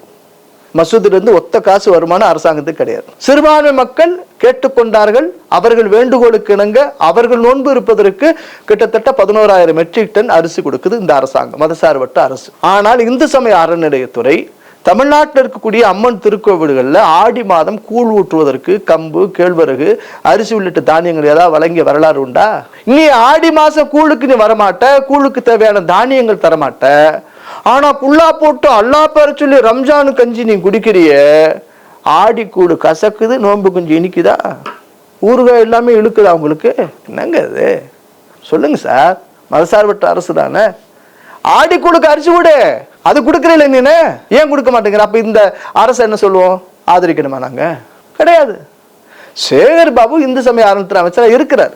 நிறைய குடமுழுக்கு பண்ணிருக்கோங்கிறாரு. குடமுழுக்குன்னு சொல்லாதீங்க தயவு கூர்ந்து, கும்பாபிஷேகம் சொல்லுங்க. முழுக்குன்னு என்ன? தமிழ் வார்த்தைன்னு சொன்னாங்க. கும்பாபிஷேகம் அப்படிங்கிறது முழுக்குன்னு என்ன அர்த்தம்னா, சினிமாவில இருந்து முழுக்கு அப்படின்னா தலைமொழியாச்சு, முடிஞ்சோச்சு, வெளியேறியாச்சுன்னு அர்த்தம். கும்பாபிஷேகங்கிற வார்த்தையை ஒழிக்கிறதுக்கு இந்த திராவிட இயக்கத்தால கட்டமைக்கப்பட்ட வார்த்தை இந்த குடமுழுக்கு. நம்ம கும்பாபிஷேகம் தான் சொல்லணும். தமிழ்நாட்டில் எத்தனை ஆயிரம் கோயில்களுக்கு கும்பாபிஷேகம் பண்ணிருக்கோம்னு இன்னைக்கு கூட சொல்லியிருக்கிறார். இந்த கும்பாபிஷேகம் எல்லாம் உபயதாரோட திருப்பணி. இப்ப நீங்க இருக்கீங்க, ஒரு கோயிலுக்கு 25 லட்ச ரூபா கோயில் கட்டி அதை மராமத்து செஞ்சு பெயிண்ட் அடிச்சு யாகசாலை நடத்தி தண்ணி ஊற்றணும், நீராட்டுன்னு அவங்க வார்த்தை சொல்றாங்க. இப்ப கும்பாபிஷேகம் செய்யணும்னா அதுக்கு நீங்க செலவு செய்வீங்க, உங்கள்கிட்ட எழுதி வாங்கிப்பாங்க. நான் எந்த விதமான முன்னுரிமையும் கோர மாட்டேன், எழுதி வாங்கிப்பாங்க. ஆனா நீங்க செலவு செஞ்சதை வந்து அறநிலையத்துறை ஒதுக்கீடு செஞ்சிருச்சும்பாங்க. எதுக்கு? ஊர்ல கல்யாணம் மாறல சந்தனமா? இப்போ திண்டுக்கல்ல சார் அபிராமி அம்மன் கோவில்னு ஒண்ணு இருக்கு. அந்த கோவில்ல ஒரு கல்யாண மண்டபம் கட்டுறதுக்கு 3,58 லட்ச ரூபா ஒதுக்கீடு 2023 மார்ச்ல. அந்த கோயில் வைப்பு நிதி 2 கோடி ரூபா. அபிராமி கோயில் வைப்பு நிதி 2 கோடி. பக்கத்தில் இருக்கக்கூடிய தாடிக்கொம்பு சவுந்தரராஜ பெருமாள் கோயிலிருந்து கடனாக 1,58 லட்சம் வாங்குறாங்க. இந்த அரசாங்கம் பல திருக்கோவில்களில் நிரந்தரமாக வைக்கப்பட்ட வைப்பு நிதிகளை காலி பண்ணுதுன்னு நான் குற்றம் சொல்றேன். அந்த ஊர்ல மண்டபம் யாரு கேட்டா? கோயில் சார்பா மண்டபம் கட்டுன்னு தான் கேட்டோமா? எத்தனை கல்யாண மண்டபம் இருக்கு? கல்யாண மண்டபம் கட்டி வாடகை வசூலிக்கிறதா உங்க நோக்கமா? எதுக்கு நீங்க வைப்பு நிதியை காலி பண்றீங்க? இப்ப அதை இடிச்சு முந்தா நாள் அந்த ஊர்ல தேர்நிலை அந்த திடலா இருக்கக்கூடிய அந்த இடத்தை இடிச்சாச்சு. ஒரு முஸ்லீமுக்கு வாடகைக்கு விட்டுருக்காங்க, அதை இடிச்சுட்டான். இந்து கோயில் இடத்த இப்ப நாங்கெல்லாம் வம்பு வளர்த்து அறிக்கை விட்டு பிரச்சனை பண்ணப்ப அவன் மேல எஃப்ஐஆர் போட்டிருக்காங்க. இப்போ அறநிலையத்தை இப்ப நீங்க உங்க பேர்ல நீங்க கடை வாடகைக்கு எடுப்பீங்க, நீங்க ஒரு முஸ்லீமுக்கு விட்டுருவீங்க உள் வாடகை. இப்படி எத்தனை கடைகள் அப்படி நடந்துட்டு தெரியுமா திண்டுக்கல்ல? நான் ஆதாரத்தோட உங்களுக்கு அடுத்த முறை நான் சொல்றேன். நான் இது தப்புங்கிறேன். வருமானம் இன்னொன்னு அந்த இன்னொரு தாடிக்கொம்பு வர சவுந்தரராஜ பெருமாள் கோயில் இருந்து 1,58 லட்ச ரூபாய் நீங்க கடன் வாங்குறீங்கல்ல, எப்படி திருப்பி செலுத்துவீங்க? வட்டி போட்டு செலுத்துவீங்களா? நீங்க என்ன வட்டி கடன் நடத்துறீங்களா? பேங்க்ல கடன் வாங்குங்க சார். எங்க கோயில்ல திருப்பணி நடக்க போது கட்ட போறோம், பேங்க்ல கடன் வாங்குங்க, பேங்க் கட்டுங்க நீங்க. இப்ப இதே போலதான் போன வருஷம் சிக்கல் சிங்காரவேலர் கோயில கல்யாண மண்டபம் கட்டுறதுக்கு ப்ரொபோசல் ஆச்சு. நாங்க எதிர்ப்பு தெரிவிச்சோம். அந்த கோயிலுக்கு கட்டுறதுக்கு எங்க வாங்கினாங்க கடன் வந்து திருவண்ணாமலை கோயில்ல கேட்டாங்க. அண்ணாமலையார் கோயில். ஆமா, கொடுக்கல. நாங்க எதிர்ப்பு தெரிவிச்சோம். அந்த ஊர்லயே பெரிய மண்டபங்கள்லாம் இருக்கு, அதிகபட்சம் 15,000 20,000 தான். இவன் போடுறான் 25,000 ரூபாய் வாடகை. எவன் வருவான்? இடம் நெருக்கடியான இடம். நம்ம திண்டுக்கல் சொல்லக்கூடிய அந்த கல்யாண மண்டபம் கட்டுற இடம் வந்து நெருக்கடியானது. அங்க கட்டக்கூடாதுன்னு நான் சொல்றேன். அதுக்கு முறையா சட்ட ரீதியான சில விஷயங்கள் நான் முன்னெடுத்துக்கிட்டு இருக்கோம். இப்ப அந்த கட்டடத்தை அந்த இடிச்ச பிறகு இப்ப இடிந்து விடக்கூடிய நிலையில கட்டிடங்கள் இருக்குன்னு இன்னைக்கு மாநகராட்சிக்கு ஒரு பத்திரிகையில அறிக்கை வந்திருக்கு. அப்ப இதெல்லாம் தேவையில்லாத வேலை தானே. இன்னைக்கு திண்டுக்கல் அபிராமி கோயில்ல இந்த கல்யாண மண்டபம் கட்டக்கூடியது தேவையில்லாத வேலை. அப்படிதான் பாக்குறேன். அறநிலையத்துறை 1000 கேள்வி இருக்கு சார், எதுவும் செயல்பட மாட்டேங்குது. இப்ப திரு சேகர் பாபு அவர்கள் வந்து இன்னைக்கு பழனியில் ஆய்வுக்கு இருக்காரு. எதுக்குன்னா முருகப்பெருமானுக்கு மாநாடு. முருகப்பெருமானுடைய மாநாடு உண்மைக்கு நாங்க வந்து இந்து விரோதிகள் இல்லை அப்படின்னு திமுக காமிச்சுக்கணும். பிஜேபி வேலி யாத்திரை நடந்துச்சு, நாங்க தான் இந்துக்களை காப்பாத்துறவங்கன்னு சொல்லி அவங்க நடத்தினாங்க. அதுல அரசியல் இருக்குன்னு சொன்னாங்க. இப்ப திமுக அரசு இந்து சமய அறநிலையத்துறை நிதியிலிருந்து நடத்தக்கூடிய இந்த மாநாடு ஒரு அரசியலாகவே நான் பார்க்கிறேன். ஒரு திமுக கட்சி தனக்கான செல்வாக்க வசதிக்கணும் அப்படின்னா திமுக சார்பில் நடத்தட்டும். அதை நான் முழுக்க முழுக்க வரவேற்கிறேன். நாங்கள் இந்து விரோதிகள் இல்லைன்னு சொல்லி காமிச்சுக்கிறதுக்கு நடத்தட்டும், வரவேற்கிறேன். ஆனா பழனியில் நீங்க நடத்தக்கூடிய நோக்கம் என்ன? பழனி திருக்கோயில்ல ஆக்கிரமிப்புல எடுத்திருக்கிறாங்க, ஆதரிக்கிறேன். அதே நேரத்தில் உள்ளூர் மக்கள் வியாபாரத்துக்கு, அவங்களுடைய வர்த்தகத்துக்கு, வைத்து ஜீவாதாரத்துக்கு இருந்த அந்த இதெல்லாம் வியாபாரம்லாம் இல்லாம போச்சே, மயான அமைதியா இருக்கு. அப்படி இருக்கிறப்ப நீங்க அந்த மாநாட்டில் கலந்துக்கணும், 500 ரூபா கட்டணும், வெளியூர்காரங்களுக்கு 1000 ரூபாய் கட்டணும் அப்படிங்கிறது எதுக்கு? அப்ப காசு உள்ளவனுக்கு தான் கடவுள் முருகனுடைய மாநாடா? இந்த மாநாட்டு குழுவில் யாரெல்லாம் இருக்கிறாங்க? சுகி சிவா இருக்கிறார், அவரு சத்தியவேல் முருகன் இருக்காரு, தேசம் அங்கே இருக்கிறச்சுன்னு ஒரு அம்மா, அப்புறம் ராமசுப்ரமணியம்னு RSSக்காரு திடீர்னு இப்ப திமுக ஆதரவா இருக்கிறாங்க. தனக்கான ஆட்களை வைத்துக்கொண்டு துதிபாடிகளை மன்றங்களாக மாறக்கூடிய சூழல் தான் நான் பாக்குறேன். இல்ல இவங்க எல்லாம் ஆன்மீக சொற்பொழிவார்கள் தான். எந்த ஆன்மீகத்துக்கு? நீங்க சொன்னீங்களா தேசம் அங்கே இருக்கிறசி, சரி, சுகி சிவம், அவங்க தகுந்த 4 ஆட்களை தவிர்த்து வேற யாருமே தமிழ்நாட்டில் பேச்சாளர்கள் கிடையாது, ஆன்மீக பேச்சாளர்கள். சத்தியவேல் முருகன் தீக்காக்கார நடத்தக்கூடிய நிகழ்ச்சியில போய் ஈவேராவை புகழ்ந்து பேசக்கூடிய ஆளு சார். நாத்திகவாதி, திருநீறு தரித்து தன்னை ஒரு சைவனாக காட்டிக்கொள்கிறார். கோவில்களை ஐயரப்புற வெளியேற்றணும் சொல்றவர். தமிழ் சமஸ்கிருதங்கிற ஒரு மொழியை தூண்டி விட்டு ஒரு தமிழ் வழிபாடு மட்டுமே இருக்க வேண்டும் என்று சொல்லக்கூடிய ஒரு வழிபாட்டு பிரிவினைவாதி அவர். அவர் எப்படி நீங்க குழுவுல போடுவீங்க? ஐயா சுகிசிவம் பேச்சாளர், ரைட், அவரை குழுவுல போடுறீங்க. தொடர்ந்து ஒரு கேள்விகளை உருவாக்கி நாங்கள் மதித்து வணங்கக்கூடிய பழனி திருக்கோயில் மீது தாக்குதல் நடத்தி கொண்டு இருக்கிறார். முதல்ல பழனி கோயில கும்பாபிஷேகம் அந்த கொடிக்கம்பமே இல்லை, அங்க ஆகமமே கிடையாது, சித்தர் காலத்தில் எந்த ஆகமும் இருந்தது.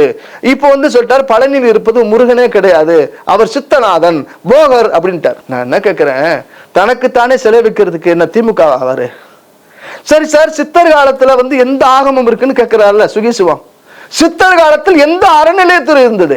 எந்த உண்டியல் இருந்தது? எந்த அமைச்சர் இருந்தார்? எந்த அரசு இருந்தது? அப்ப சித்தர் காலத்தில் ஆகமம் இல்லை என்று சொன்னால் சித்தர் காலத்தில் அறநிலையத்துறை இல்லையே, என்ன பதில் சொல்ல போறாரு? முருகனே இல்லைன்னு சொன்னா முல்லாத முருகனுக்கு எதுக்கு மாநாடு நடத்துறீங்க பழனியில? எதை நிறுவனத்துக்கு நீங்க முயற்சிக்கிறீங்க? தமிழ்நாட்டிற்கு எத்தனையோ மடாதிபதி இருக்காங்க, உயர்ந்த திருவாவூர் சன்னிதானம், தருமபுரம் சன்னிதானம், வேளாக்குறிச்சி சன்னிதானம் உள்ளிட்ட பெருமக்கள்லாம் இருக்கிறாங்க. அவங்களெல்லாம் நீங்க கூப்பிடாம ஒரு குறிப்பிட்ட 4 பெரியவங்களை மட்டும் கூப்பிடுறீங்க, என்ன நியாயம்? ஆதீனங்களை கூப்பிட்டுருக்கணும், எல்லா ஆதீனங்களும் கூப்பிடணும். உள்ளூர்ல இருக்கக்கூடிய எங்க சாது சண்முகடிகளா இருக்காங்க, சாது மடத்தினுடைய பீடாதிபதி, அவர் பழனி போகர், புலிப்பாணி சாமி ஆசிரமம் இருக்கு, அவர்களை புறக்கணிக்கிறாங்க. அப்ப நீங்க உங்களுக்கு நிலைய வித்வான்களாக இருக்கக்கூடிய ஒரு சில பேச்சாளர்கள், ஒரு சில துறவி பெருமக்களை வச்சுட்டு நீங்க யாரை திருப்திப்படுத்த மாநாடு நடத்துறீங்க? சரி, இந்த மாநாட்டுக்கு நிதி எங்க இருந்து வருது? எந்த நிதியில இருந்து நீங்க செலவு செய்வீங்க? கட்டணம் வாங்கி மாநாடு நடத்தி அந்த கட்டணம் கொடுத்து நாங்க மாநாட்டுக்கு வரணும், அப்ப எளிய மக்களுக்கு இந்த மாநாட்டுல அனுமதி இல்லையா? ஏற்கனவே கோவிலுக்கு போனா கட்டண தரிசனம் இருக்கு. சேகர் பாபு ஒரு நல்ல மனிதராக இந்த மக்கள்கிட்ட நல்ல பேர் வரணும்னு சொன்னா ஒரே ஒரு அறிவிப்பு செய்யட்டும், தமிழ்நாட்டில் இருக்கக்கூடிய எல்லா திருக்கோவில்களும் இனிமேல் கட்டண தரிசன முறை கிடையாது, அனைவருக்கும் வழிபாட்டு சமமான உரிமையை கொடுக்கிறோம் அப்படின்னு சொல்லட்டும். சொல்ல மாட்டாரு. எங்கிட்டு போனாலும் காசு. தமிழ்நாட்டில் எவ்வளவு பெரிய கோவில்கள் இருக்கு சார், எத்தனை கோடி இருப்பு தொகை இருந்துச்சு, இப்ப எவ்வளவு இருக்கு? ஒரு வெள்ளையறிக்கை வெளியிடுவாங்களா? கிடையாது. சும்மா இங்கிட்டு போறேன் அங்கிட்டு போறேன் இங்கிட்டு போறேன் அங்கிட்டு போறேன்னு சொல்லிட்டு உண்டியல் நின்னாங்கம்பாங்க, டெபாசிட் ஆச்சா, அதுக்கு எதுக்கு செலவாச்சு ஒன்றும் இல்லையே, தெரியலையே. இதுக்கெல்லாம் தீர்வு எதை சார் பாக்குறீங்க? தீர்வு வெளிப்படை தன்மை இல்ல. பக்தர்கள் கேள்வி கேட்கணும், பக்தர்கள் கேள்வி கேட்கணும். கேள்வி கேட்டால் ஒழிய இந்த அரசு இருந்தாது. கேள்வி கேட்கணும், அரசு சொல்லணும்ல, சொல்லணுமா இல்லையா? சொல்லணும்ல. எத்தனை கோவில்கள் விளக்கு இல்லை, வழிபாட்டு இல்லை, எவ்வளவு கோவில்கள் சிதிலம் அடைஞ்சு கிடக்கு. அந்த கோவில்கள் எல்லாம் சரிப்படுத்தலாமே. மாநாடு வேணும்னு நாங்க கேட்டோமா? பக்தர்கள் கேட்டாங்களா? இந்த மாநாட்டின் பேர்ல ஒரு வசூல் பண்ணணும், கேள்வி கேட்கக்கூடாது. ஏற்கனவே கும்பாபிஷேகம் முடிஞ்சது, கும்பாபிஷேகத்துக்கு கணக்கு வழக்கு ஏதாவது வெளியிட்டீங்களா? அப்ப நீங்க என்ன வேணா செய்யலாம், பக்தர்கள் கேட்கக்கூடாது, கேள்வி கேட்காம போகணும். இது என்ன சர்வாதிகாரி ஆட்சியா? வெளிப்படையாக இருக்கணும் சார், அதுதான் நாங்க விரும்புறது. இந்த சுகிசிவம் போன்றவர்கள், இந்த சத்தியவேல் முருகன் போன்றவர்கள் எல்லாம் வழிபாட்டுக்குள்ள தன்னுடைய சிந்தனையை, திராவிட இயக்கத்துடைய சிந்தனையை, ஏன் சார் ஈவேராவை புகழ்ந்து பேசுறாரு, வள்ளலாரை புகழ்ந்து பேசுறங்கிற அடிப்படையில இந்து மதத்துக்கு எதிரான கருத்துக்களை பேசக்கூடிய ஒரு ஆள் சீமானும் முருகனும் ஒண்ணும் பேசுறாப்புல சார். அவரு யார் சார்? இவர் சத்தியவேல் முருகன். சீமானும் முருகனும் ஒன்னா? அவரு சீமான், இவர் ஈமான்னு ஏதோ சொல்றாரு, ஒரு கூட்டத்துல போய் பேசுறாரு. புதுசா பேசுறாங்க. நான் தான் இருக்கக்கூடிய எல்லா வேதத்தையும் படிச்சுட்டேன், இந்த தமிழ்ல தான் வழிபாடு இருந்துச்சு, வேதம் அப்படி இப்படிங்கிறார். முருகனை கிறிஸ்டின் பாங்க. காவடி என்ன சொன்னா தெரியுமா? கிறிஸ்தவ பாதிரி காவு தடி, காவு தடி அப்படின்னாங்க. இயேசு சிலுவை சுமந்து போனவர், முருகன் வந்து காவடி சுமந்து போனாரு அப்படி சொல்லுவாங்க. இதெல்லாம் யார் சார் சொல்றா? இயேசு பாதிரி, மிஷனரி கருத்து, சர்ச்சு கருத்து. நாங்க வந்து இப்ப பழனி கோயில்ல வந்து முருகனே இல்லைங்கிறாரு சுகி சிவம், நாங்க ஏத்துக்கலாமா? இது எப்படி? இந்த கருத்தை யாராவது எதிர்த்தீங்களா? இல்லையே. ஏதோ விழா கொண்டாடணும், மாநாடு நடத்தணும்னு கணக்கு அமைச்சிட்டு 2 வசூலை பண்ணி வாயில போட்டு போகணும், அப்படித்தான் நினைக்கிறேன். மக்கள் புறக்கணிக்கணும் சார். திமுக மாநாடு நடத்தட்டும், ஆதரிக்கிறோம். அரசாங்க காசுல, பக்தர்கள் கொடுக்கக்கூடிய காசுல மாநாடுங்கிற பெயர்ல நடக்கக்கூடிய இந்த விஷயத்தை நாங்க புறக்கணிக்கிறோம். ஆமா. திண்டுக்கல் எம்பியா இருக்கக்கூடிய திரு சச்சிதானந்தம் அவர்கள் வந்து ஒரு கருத்து சொல்லியிருக்காரு. அதாவது காந்தியடிகளை வந்து கொன்னது வந்து RSSோட அமைப்பு அப்படின்னு. இது வந்து மிகப்பெரிய அளவு சர்ச்சையா இருக்கு. நீங்க அதை எப்படி பாக்குறீங்க? அதுக்கு உங்க பதில்? இந்த சச்சிதானந்தம் கம்யூனிஸ்ட் எம்பி, அவர் தெரிஞ்சவர் தான். அவர் இந்த ஆடி காத்துல குப்பை கூட கோபுரத்துக்கு போகும். அது மாதிரி இந்த சீசன்ல கூட்டணி கட்சிக்கு ஒதுக்கி எம்பி ஆயிட்டார். திமுக ஜெயிக்க வச்சுச்சு அவரை. சார் ரொம்ப எளிமையானவர், மக்களுக்கு நிறைய உதவி பண்ணிருக்காருன்னு சொல்றாங்க. அவரை ஒரு உதவியும் எனக்கு பண்ணதா தெரியல. நான் 2-3 நிகழ்வுகளை பார்த்துருக்கேன். முத அவர் பழனியில அந்த வாக்காளர்களை சந்திக்க வரும்போது முத சந்திச்சு வாழ்த்தினேன். அது நம்ம நாகரிகமா. சச்சிதானந்தம் அவர்கள் வந்து இன்னைக்கு எம்பியா இருக்கிறவர் வந்து சொல்லக்கூடிய கருத்து காந்தியை கொன்றது RSS என்ற கருத்து வந்து ஏற்புடையது கிடையாது. இது கோர்ட்டு தீர்ப்புக்கு எதிரானது. RSS இயக்கத்திற்கும் காந்தியார் படுகொலைக்கும் எந்த சம்பந்தமும் இல்லைன்னு சொல்லி நீதிமன்ற தீர்ப்பு கொடுத்திருக்கு. அந்த தீர்ப்பை மீறி தன்னை அடையாளப்படுத்திக் கொள்ள வேண்டும் என்பதற்காக அவர் பேசியிருக்கிறார். இந்த கம்யூனிஸ்ட் இயக்கங்கள் கேரளாவில் வந்து செய்த வன்முறை வெறியாட்டங்கள், RSS இயக்கத்தவர்களை கொன்ற அந்த படுபாதக செயல்கள் எல்லாம் ஒரு கொலைகார இயக்கம் போல அந்த கம்யூனிஸ்ட் கட்சி கேரளாவில் செயல்பட்டது. தமிழ்நாட்டில் இந்த கம்யூனிஸ்ட் கட்சி என்னடா சாதிச்சிருக்குன்னா ஒன்றும் சாதிக்கலை. அவர் சட்டப்படி RSS இயக்க சொல்லிருக்கு மன்னிப்பு கோர வேண்டும், இல்லை என்றால் நீதிமன்றத்தில் சட்டப்படி அவர் தண்டிக்கப்படுவார், ஜெயிலுக்கு போவார் சச்சிதானந்தம். சட்ட நடவடிக்கைக்கு உண்மைக்கே அவர் வந்து சட்ட நடவடிக்கைக்கு உட்படுத்தப்பட வேண்டும். நாளைக்கு இவர் பேசினாங்க. ஏற்கனவே இந்த அர்ஜுன் சிங் போன்ற காங்கிரஸ் தலைவர்லாம் பேசி மன்னிப்பு கேட்டாங்க. இது வரலாறு. சும்மா ஏதாவது பேசணுங்கிறதுக்காக பேசுறார் சச்சிதானந்தம். அவர் மன்னிப்பு கேட்கலைன்னா சட்டப்படி அவர் நடவடிக்கைக்கு உட்படுத்தப்படுவார். தமிழ்நாட்டில் கம்யூனிஸ்டுகளால எந்த நன்மையும் கிடையாது. இவர்கள் தொழிலாளர்களுக்கு விரோதிகள், தொழிற்சாலைகளுக்கு விரோதிகள். கம்யூனிஸ்ட் கட்சியை நான் கேட்கிறேன். லீலாவதினு ஒரு அம்மா மதுரையில் இருந்தாங்க, கவுன்சிலர். அந்த அம்மாவை வெட்டி கொண்டது திமுகவை சார்ந்தவன். அப்ப திமுக கொலைகார இயக்கம் சொல்லுவானா? சொல்லுங்க. கூட்டணியில இருக்காங்களே, அதைத்தான் சொல்றேன். கூட்டணிக்காக எந்த கொள்கையும் விட்டு கொடுப்பாங்க. வெங்கடேசன் ஒரு நபர் இருக்கிறார். தமிழ் மன்னர்கள் செங்கோல் குறித்து எவ்வளவு கேவலமா பேசினார் தெரியும். ஆதீன பெருமக்கள் வைத்திருந்த செங்கோல் குறித்து எவ்வளவு கேவலமா பேசினார் தெரியும். கம்யூனிஸ்டுகள் எல்லாம் கொள்கையற்றவர்கள், இந்து மதத்துக்கு எதிர்ப்பானவர்கள், அடிமைத்தனத்தின் சாட்சி அப்படின்னு. இவங்களே அறிவாலய அடிமை தானே சார். கம்யூனிஸ்ட் அறிவாலயத்தினுடைய அடிமை சின்னம் தானே, அறிவாலயத்தினுடைய அடிமை சின்னம் தானே கம்யூனிஸ்ட். உங்களுக்கு என்ன பெரிய தன்மானம் இருக்கு, சுயமரியாதை இருக்கு கம்யூனிஸ்டுக்கு? எத்தனை போராட்டங்கள் நடத்திருக்கிறாங்க, எத்தனை மின்சார உயர்வு போராட்டம் நடத்திருக்கா? இப்ப அறிவிச்சிருக்காங்க சார் போராட்டம். அறிவிப்பான், நான் அடிக்கிற மாதிரி அடிப்பேன், நீ அழுகுற மாதிரி அழுவு, நல்லா கூவு நல்லா கூவு அப்படிமா. இல்ல நீங்க தான் குற்றச்சாட்டு வைக்கிறீங்க, கூட்டணி கட்சிகள் வந்து வெளியில வா சார் நிலைவுத்துவானா இருக்கான்னு சொல்றீங்க. ஆமா, ஆஸ்தான போராட்டம் வச்சு எப்படி சொல்றீங்க? நீங்க நிலையத்துவான்னு சொல்லிட்டு அப்புறம் வேற எங்கிட்ட நீங்க கோர்த்து விடக்கூடாது. அவங்க வாசிக்கிற வாசிப்புகளை நம்ம ஆளாக முடியாது. கம்யூனிஸ்டுகள் கூட்டணியில் இருந்து கொண்டு அண்ணன் திருமாவளவன் இருக்காரு பாருங்க, கள்ளக்குறிச்சிக்கு என்னமோ சொன்னாரு, போய் 10,000 50,000 கொடுத்துட்டு வந்தேன்னு சொன்னார். இது வரைக்கும் வேங்க வயல் பிரச்சனைக்கு அக்யூஸ்ட் நாட் அரெஸ்ட். ஆம்ஸ்ட்ராங் கொலை வழக்குல கேள்வி கேட்டார்ல சார், என்ன கேட்டு திருமாவளவன்? அது உண்மை குற்றவாளி கைது செய்யப்படணும், தண்டிக்கப்படணும் தான் சொல்றோம். இவங்க அப்படி இல்லையே சார். இந்த ரஞ்சித் எங்க இருந்தாலும் தெரியல, இவ்வளவு பொங்குறாப்புல. ஆமா, அவர் ஏதோ அரசியலுக்கு வரப்போறாருன்னு மாதிரி நான் நினைக்கிறேன். அப்படின்னு நான் நினைக்கிறேன். இன்னும் அவர் வந்து 2 பட்டா வச்சிருக்காரு. ஏற்கனவே அந்த தஞ்சாவூர் சைடு ராஜராஜ சோழ வந்து எங்களுடைய நிலத்தெல்லாம் புடுங்கிட்டாருன்னு சொன்னார். புடுங்கினதை பத்தி சொன்னார். இவர் யாரு? இந்த ரஞ்சித். இப்ப மெட்ராஸுக்கு ஒட்டு மொத்தமா பட்டா அவர்கிட்ட தான் வச்சிருக்காரு. நாங்க தான் பெரும்பான்மையா இருக்கும்னு சொல்லியிருக்காரு. என்னது பெரும்பான்மையா? நாங்க தான் இங்க இருக்கோம் அப்படின்னு சொல்லியிருக்காரு. அப்படின்னா பெரும்பான்மையா இருந்தா என்ன பண்ணுவீங்க நீங்க? இல்ல சார், ஜனநாயக நாடு தானே, ஜனநாயக நாடு தானே சார். அப்ப பெரும்பான்மைன்னா நீங்க சமூக ரீதியா பேசுறீங்களா? ஒவ்வொரு ஏரியாவிலும் சமூக ரீதியா ஒவ்வொருத்தரும் பேச ஆரம்பிச்சா என்ன ஆகும்? இல்ல, அந்த கொலைக்கு அவர் பதில் சொல்லியிருக்காரு, அவ்வளவுதான். கொலைக்கு பதில் வந்து போய் நீங்க திமுகவுக்கு ஓட்டு போட்டதுக்கு அனுபவிங்க. நல்ல மனிதர் அண்ணன் ஆம்ஸ்ட்ராங். அவர் கேட்டார் சார், திமுக காரங்க வந்து நீங்க வந்து அனைத்து சாதி அர்ச்சகராக நாங்க நியமிச்சிட்டோம் திராவிட மாடல் ஆட்சியில அப்படின்னு சொன்ன போது அவர் சொன்னாரு, நான் ஏன்டா கோயிலுக்கு போய் மணி அடிக்கணும்னு கேட்டார். எப்படி? ஆம்ஸ்டாங் அவர் சொன்னார், எங்கள் பாபா சாஹேப் பீம்ராவ் அம்பேத்கர் அவர் வந்து படிக்க சொல்லியிருக்கிறாரு, நீட்டாக ட்ரெஸ் பண்ண சொல்லியிருக்கிறாரு, அதிகாரத்துக்கு வான்னு சொல்லியிருக்கிறாரு, அரசு பதவிக்கு வான்னு சொல்லியிருக்கிறாரு. என்ன கொண்டு போய் கோயிலில் மணி எடுக்க சொல்றியா? இதுதான் திராவிட மாடலா? அரசியல் அதிகார பங்கீடு கொடுன்னு சொல்லி கேட்டார் அண்ணன் ஆம்ஸ்டாங். ஏன் இவ்வளவு கோயிலில் போய் மணி அடிக்க சொல்றதுக்கு நீங்க ஏழை சாதி மக்களை, பட்டியல் மக்களை, பிற சமுதாய மக்களை வந்து கோயில பூசாரியை நியமிக்குன்னு சொல்லக்கூடிய இந்த திராவிட மாடல் அரசு, கருணாநிதி மகன் ஸ்டாலின் அரசு எத்தனை மந்திரி மகன் கோயிலில் மணி அடிக்கிறான்? எத்தனை மந்திரிகள், பெண் மந்திரிகள் இருக்காங்கல்ல, ஆண் மந்திரிகள் இருக்காங்கல்ல, எத்தனை திமுக காரன் புள்ள வந்து கோயிலில் பூசாரி வேலைக்கு போகுது? எது பண்ணாலும் குறை சொல்ற மாதிரி இருக்குல்ல சார். நீ முன்னோடியா இருக்கணுமா இல்லையா? நீ வந்து என்ன சொல்ற? அப்பா செய்த தொழிலை செஞ்சா அதுக்கு பேர் என்ன சொல்றீங்க? மனுசாஸ்திரம், குலத்தொழில், வர்ணாசிரமம் சொல்றீங்கல்ல. கலைஞர் ஐயா செஞ்ச தொழில யார் செய்யறா? ஸ்டாலின் செய்யறாரு. ஸ்டாலின் ஐயா செஞ்ச தொழில, அரசியல் தொழில என்ன செய்யறாரு? உதயநிதி செய்யறாரு. உதயநிதி ஐயா செய்யற செயலை யார் செய்ய போறா? நாளைக்கு இன்பநிதி செய்ய போகுது. இல்ல சார், அவரு சின்ன பையனா இருக்காரு, அவரை பத்தி பேச வேண்டாம். அவரு நம்ம தம்பி தானே சார், எதிர்கால நம்பிக்கை சார். உதயநிதி பாசுற மாதிரி இன்பநிதி பாசுற அப்பாங்க பாருங்க, அவரு சின்ன பிள்ளை தான். அப்படித்தானே உதயநிதி சொன்னீங்க. இப்ப இப்படியெல்லாம் சொன்ன பொழுது ஆம்ஸ்டாங் சொன்ன கருத்து என்னன்னா, நீங்க இப்படியெல்லாம் செய்யல, நியாயமா நீங்க பட்டியல் மக்களுக்கு நல்லது செய்யணும், எங்களுக்கு அதிகார பங்கீடு கொடுன்னு கேட்ட ஒரு வீரமகன். அப்படி கேட்பீங்களா? உங்களுக்கு ஒரு துணை முதலமைச்சர் கொடுக்க மாட்டாங்க. திருமாவளவன் சொல்றீங்களா, ரஞ்சித்தை சொல்றீங்களா? ரஞ்சித் யாரு சார்? சினிமாக்காரர். எல்லாம் கல்யாணத்துக்கு முன்னாடி எல்லாம் மேட்டர் பண்ணி சொன்னாங்க. அதெல்லாம் ஒரு தகுதியும் கிடையாது அவனுக்கு. என்னது, எவ்வளவு பெரிய தியாகி அவரு ரஞ்சித்து.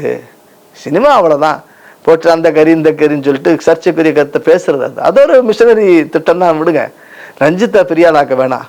நான் கேட்கறது என்னன்னா, இன்னைக்கு ஆம்ஸ்டாங் படுகொலைக்கு நீதி வேண்டுங்கிறது முதல் கருத்தா வச்சுக்கிறேன்.